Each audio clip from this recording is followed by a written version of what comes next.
The Shire is restored after the scouring, its wounds healed by the labor of the hobbits themselves and aided by a gift from Galadriel. Sam uses the earth from her garden and the silver seed she gave him, and wherever he plants the soil, trees grow with extraordinary speed and beauty. The malorn seed he plants in place of the great tree that was cut down on the party field grows into a magnificent tree with silver bark and golden leaves, the only malorn outside of Lothlorien in all of Middle-earth. The Shire has its own renaissance, and the year after the war is remembered as one of the most beautiful and bountiful in memory, but peace has a price, and not all wounds can be healed. Frodo bears the scar of the Morgul blade wound he received on Weathertop, where the Witch King stabbed him with a cursed knife. The blade was meant to turn him into a wraith, and though Elrond saved him, the wound never truly heals. Every year on the anniversary of the stabbing, Frodo falls ill. He also suffers from the loss of his finger, and from a deeper injury, the spiritual wound of bearing the ring for so long. Some burdens leave marks that even the defeat of evil cannot erase, and Frodo grows increasingly aware that the Shire he saved is no longer home to him. The elves are leaving Middle-earth, sailing west to the Undying Lands across the Sundering Seas. The destruction of the One Ring means the power of the three elven rings has faded, and with it, the protected realms like Rivendell and Lothlorien are diminishing. The elves have lingered in Middle-earth for thousands of years beyond their time, preserving what they could, but the Age of Elves is ending and the Age of Men beginning. They depart from the Grey Havens, a harbour at the Gulf of Lun and Lindon, the last remnant of the great elven kingdom of Beleriand that sank beneath the sea at the end of the First Age. Círdan the shipwright dwells at the Grey Havens, and is one of the oldest elves in Middle-earth. He was alive before the First Age began, before the sun and moon existed, and he remembers the light of the two trees. His name means shipmaker, and has been building ships for the journey west for thousands of years. Círdan is the keeper of Narnia, the Ring of Fire, one of the three elven rings. Though Gandalf bore it throughout the quest, Círdan gave it to him when the Istari first arrived in Middle-earth, sensing that the Grey Pilgrim would need it more. 2 years after the War of the Ring, Frodo decides to leave Middle-earth. He's been given a special grace. Though he's mortal, he's allowed to sail to the Undying Lands along with the ring-bearers because of what he endured. The Undying Lands aren't heaven. Mortals who go there don't become immortal, but they are a place of peace and healing, where Frodo might find rest from his suffering. Sam accompanies him to the Grey Havens, along with Merry, Pippin, and Gandalf, who is also departing, his task in Middle-earth complete at the harbour. Bilbo is waiting, now 131 years old, frail and sleepy but still sharp of mind. He too will sail west, the first ring-bearer. Galadriel and Celeborn are there, and Elrond, leaving Rivendell behind forever. The ship that will carry them has white sails and is shaped like a swan, beautiful and graceful. When Frodo boards, he turns back to his friends one last time, and there's both sorrow and peace in his farewell. He leaves Middle-earth behind, leaves the Shire he saved, leaves Sam, who has been more faithful than any friend could be. Sam returns to the Shire alone, heartbroken, and finds his wife Rose waiting for him. Sam's full name is Samwise Gamgee, and Samwise means simple-minded or half-witted in Old English. Though there's nothing simple about Sam's wisdom, it's the wisdom of the earth, of growing things, of loyalty and persistence. Sam and Rose have 13 children together, and Sam serves as mayor of the Shire for 7 consecutive 7-year terms, becoming one of the most famous hobbits in history. He plants trees throughout the Shire with Galadriel's gift, and he keeps the Red Book, where the story of the ring is recorded. The Red Book of Westmarch is the chronicle that contains Bilbo's account of his journey to the Lonely Mountain and Frodo's account of the War of the Ring, along with appendices and notes compiled by Sam and others. The book is called Red because of its red leather binding, and Westmarch because it was kept in the Westmarch of the Shire, where Sam lived. This book is supposedly the source material that Tolkien translated into English, the conceit being that he didn't invent these stories but merely translated ancient texts. The Red Book was passed down through Sam's family for generations before finding its way to Tolkien many years later. After Rose dies, Sam sails west himself. As a ring-bearer, for he bore the ring briefly in Cirith Ungol, he too is granted passage to the Undying Lands, one of the last exceptions made. Sam is reunited with Frodo across the sea, the master and servant who became the truest of friends, together again in a place where old wounds are healed and rest is finally found. The ship carrying Sam departs from the Grey Havens, and with it, the last living connection to the great quest passes from Middle-earth, becoming memory, becoming legend, becoming story, and so the Third Age ends, not with thunderous battles or the fall of kingdoms, but quietly, with an old hobbit sailing into the west, with the malorn tree growing tall in the Shire, with children playing under its branches who will never know the darkness that was turned back.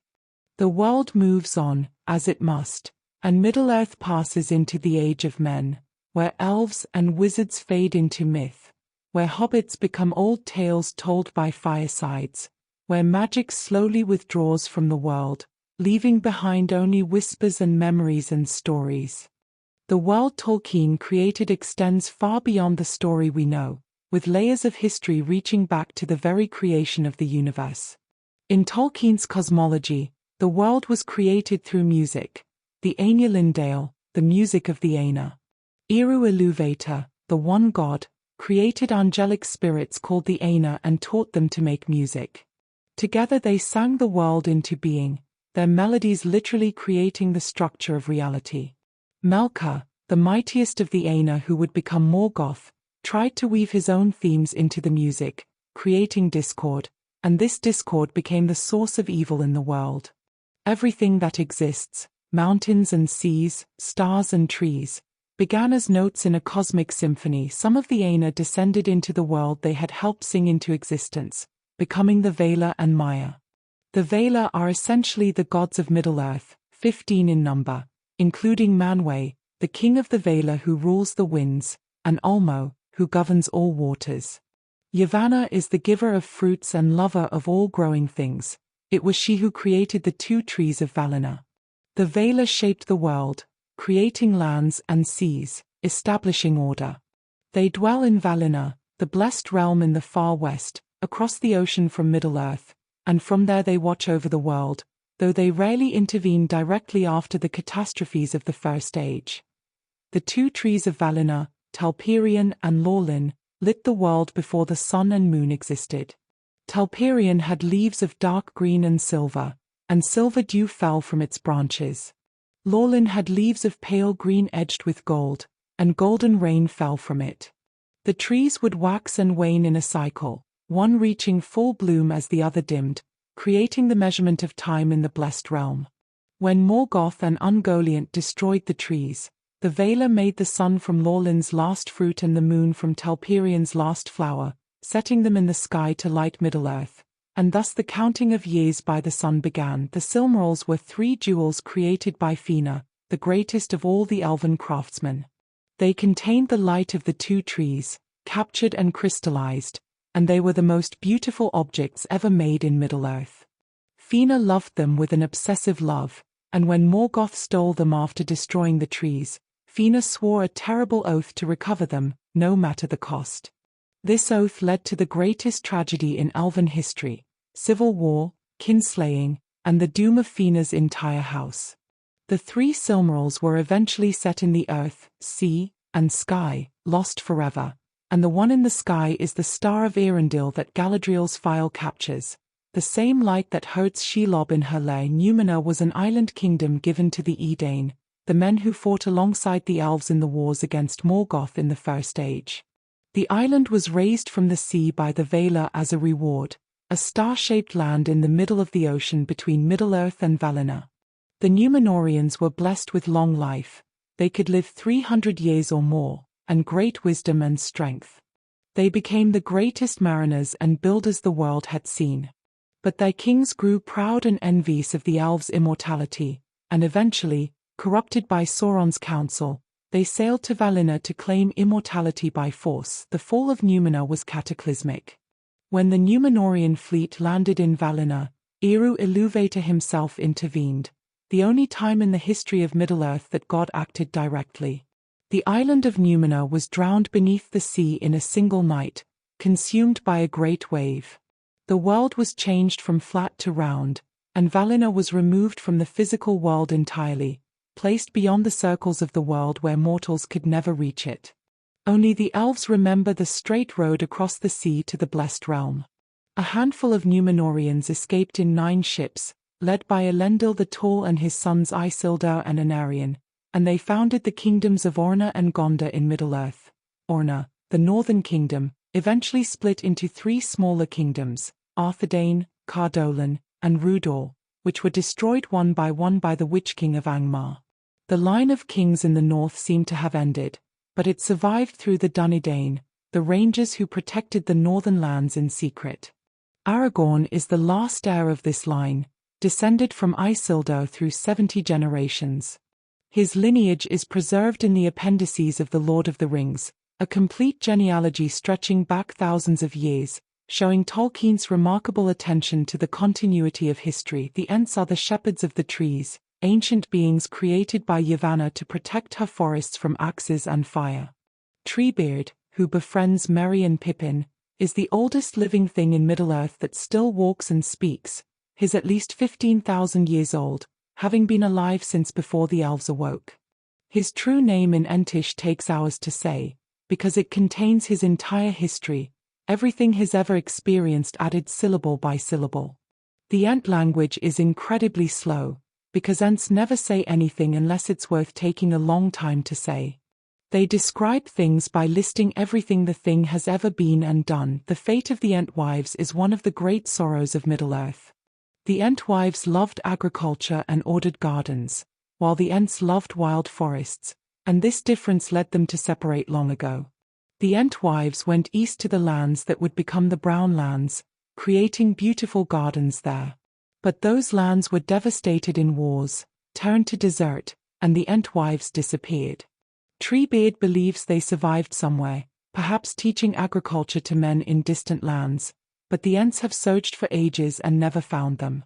It's said that Ents and Entwives will meet again only at the end of the world, in some far future beyond knowing. The appendices at the end of The Lord of the Rings contain almost as much story as the main narrative, genealogies, chronologies, languages, and the full history of the Third Age. They tell what happened to each character after the story ends, that Legolas and Gimli eventually sailed west together, the only dwarf ever to enter the Undying Lands, their friendship bridging the ancient divide between elves and dwarfs. They tell that Aragorn ruled for 120 years before choosing to die, and that Arwen went to Lothlorien and lay down under the Melian trees where they first met, dying of grief. They tell that the line of kings continued through Aragorn's son Eldarion, and that the Fourth Age was a time of peace and healing, the darkness finally lifted. The languages of Middle-earth are perhaps Tolkien's greatest achievement, for he was first and foremost a linguist, a lover of words and their histories. He created over 15 languages for his world, each with its own grammar, vocabulary, and evolution over time. Quenya, the High Elven tongue, is based on Finnish and Latin, with a flowing, musical quality. Sindarin, the Grey Elven tongue spoken in Middle-earth, draws from Welsh and has a more subtle, oath-bound sound. Tolkien didn't just invent random words, he created language families, showing how words changed over thousands of years, how dialects split and evolved, mirroring the way real languages develop. The Surth and Tengwar are 2 writing systems Tolkien created for Middle-earth. The Surth are runes, angular letters designed to be carved in stone or wood, used primarily by dwarfs and adopted by men. The Tengwar are flowing, cursive letters used by elves, more suited to writing with pen and ink. The inscription on the One Ring is written in Tengwar, using the Black speech. Tolkien drew the letters himself, and fans have used these alphabets for decades to write messages in the scripts of Middle-earth. Each letter in Tengwar can represent different sounds depending on the language being written, making it a flexible and elegant system. Tom Bombadil remains one of the great mysteries of Middle-earth. He appears in the old forest near the Shire, a strange, jolly figure who speaks in rhymes and songs, immune to the ring's power. When Frodo puts on the ring in Tom's house, Tom can still see him perfectly, and when Tom puts on the ring himself, he doesn't vanish. Tom claims to be older than everything, saying Tom was here before the river and the trees. Tom remembers the first raindrop and the first acorn. Even Gandalf doesn't fully understand what Tom is. Tolkien himself said that Tom represents the spirit of the Oxford countryside and was meant to be an enigma, something left unexplained in a world where not everything needs an answer. Goldberry, Tom Bombadil's wife, is called the River Daughter, a mysterious being connected to the Withywindle River. She's beautiful beyond description, bringing the feeling of spring wherever she goes, and her presence is like sunlight on water. TV's elements show that Middle-earth contains mysteries beyond the main narrative, pockets of ancient magic that exist outside the great conflicts. The Barrow Downs near the Shire are burial mounds from the ancient kingdom of Cardolan, haunted by Barrow-wights, evil spirits that possess the dead. The treasures buried in these mounds include swords from Westerness, the Númenórean kingdom of Orna, and it's here that the hobbits acquire their blades. The sword that Merry carries throughout the journey, the one that proves crucial in defeating the Witch King, comes from these barrows, a weapon forged specifically to fight the dark sorceries of Angmar. Some weapons in Middle-earth carry their own histories, passed down through ages, waiting for the moment when they are needed most. The Prancing Pony in Bree is one of the few places where hobbits, men, dwarfs, and occasionally other folk mingle freely. Bree stands at a crossroads between the Shire and the wider world, and its inn has served travelers for centuries. Barliman Butterbear, the innkeeper, is a good-hearted but forgetful soul who plays an inadvertent role in the quest by forgetting to send Gandalf's letter to Frodo, delaying news of the danger. Bree represents the ordinary world that continues on, unaware of great events, where simple folk live their lives and great heroes pass through unrecognized. The paths of the dead that Aragorn takes to summon the Oathbreakers run beneath the White Mountains, through tunnels so old and haunted that even the bravest men fear to enter. The dead who dwell there appear as shadows and whispers, their curse preventing them from finding rest. When Aragorn enters, he does so with only Legolas, Gimli, and the Dunedain Rangers, his kin from the north. The journey takes days in complete darkness, pursued by the moaning of the dead, and many who enter never emerge, dying of fear in the black tunnels. Only Aragorn's claim as Isildur's heir gives him power over them. Theoden's horse Snowmanor carries the king faithfully throughout the war, from Helm's Deep to the Pelennor Fields. When the Witch King's fell beast attacks, Snowmanor rears in terror and falls, crushing Theoden beneath him. The horse is buried on the battlefield with honor, one of the many faithful creatures who serve in the War of the Ring without understanding its meaning. Bill the pony, Sam's faithful companion from Bree, also deserves mention. He carries their supplies as far as the mines of Moria, where Sam must send him away, tears streaming down his face. Miraculously, Bill finds his way back to Bree, and Sam is reunited with him after the war, a small but joyful reunion. The rings of power, beyond the One Ring and the 3 elven rings, include the 7 given to dwarf lords and the 9 given to men. The 7 rings didn't corrupt the dwarfs as Sauron intended. Dwarfs are too resilient and stubborn to become wraiths, but they inflamed their natural desire for gold and treasure, leading to dragon attacks and the downfall of several dwarf kingdoms. Of the 7, 4 were consumed by dragon fire, and the others Sauron reclaimed. The 9 rings transformed their bearers completely, stretching their lives and then consuming them, turning proud kings into the Nazgul, the ring wraiths, slaves to Sauron's will for thousands of years. And so our journey through Middle-earth comes to its end, this land of forests and mountains, of ancient peoples and older still memories, of quests undertaken and burdens borne. Tolkien spent his life building this world, not for fame or fortune. He published The Lord of the Rings when he was 62 years old, but for love of the work itself, for the joy of subcreation, of making something beautiful and true. He gave us a mythology, a place where courage matters, where small people can change the course of history, where friendships forged in fire endure beyond death, and where even in the darkest moments, hope remains, a stubborn little flame that refuses to be extinguished. The stars will overhead one final time, the same stars that shone on Rivendell and Lothlorien, on the fields of Rohan and the towers of Gondor, on 4 hobbits beginning an impossible journey and 2 hobbits ending it, exhausted. but triumphant, on the slopes of Mount Doom. Those stars shine still, in Tolkien's world and ours, connecting us to something larger, to stories told around fires since humans first learned to speak, to the eternal struggle between light and darkness, courage and despair, and the knowledge that even the smallest person can make a difference, that even the longest journey begins with a single step, that home is worth fighting for, and that love of friends, of land, of all good things, is the force that ultimately defeats even the darkest evil. Sleep now, and dream of Middle-earth, of eagles soaring over mountains, of elven songs in hidden valleys, of the Shire's green hills and gardens, of adventures waiting around every corner, and the peaceful knowledge that good stories never truly end. They live on in every person who hears them, every child who dreams of heroism, every heart that chooses courage when fear seems wiser.